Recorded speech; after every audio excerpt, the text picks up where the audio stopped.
స్టార్మాలో ప్రసారమవుతున్న Brahmamudi serial చాలా suspense తో సాగుతుంది. ప్రెసెంట్ ఈ సీరియల్లో కావ్య బదులు ఇందు క్యారెక్టర్ లో మళ్ళీ దీపిక యాక్ట్ చేస్తున్నారు. దీపిక సోషల్ మీడియాలో చాలా యాక్టివ్ గా ఉంటుంది. తను రీసెంట్ గానే అమర్దీప్ తో కలిసి దిగిన కొన్ని మాస్ జాతర అనే ఈవెంట్ కి సంబంధించిన ఫొటోస్ షేర్ చేసింది.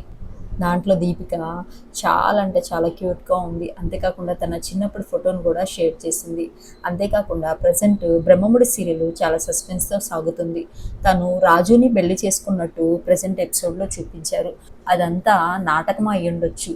తను రాజును హెల్ప్ అడిగింది కానీ మ్యారేజ్ చేసుకున్నట్టు ఎక్కడ చూపించలేదు. కానీ తను మ్యారేజ్ చేసుకుని ఇంటికి వచ్చినట్టే చూపించారు. అయితే దాన్ని షూటింగ్ సంబంధించిన వీడియోని సోషల్ మీడియాలో షేర్ చేశారు. దాంట్లో రాజు అలాగే ఇందు చాలా క్యూట్గా ఉన్నారు. అంతేకాకుండా రాజు వాళ్ళ మదర్గా యాక్ట్ చేసిన శ్రీప్రియ గారు కూడా సోషల్ మీడియాలో చాలా యాక్టివ్గా ఉంటారు. వాళ్ళు బ్రహ్మముడి సీరియల్ షూటింగ్ సంబంధించిన వీడియోని షేర్ చేసి మిస్ యూ ఆల్ అని ట్యాగ్ చేశారు. అంతేకాకుండా ఈ సీరియల్లో ఇందుకి సిస్టర్గా ఉన్న వాళ్ళు కూడా ఎప్పటికప్పుడు రీల్స్ చేస్తూ ఉంటారు. ఆ వీడియోస్ ఏంటో మీరు చూసేయండి. చిలిపిని తలపులు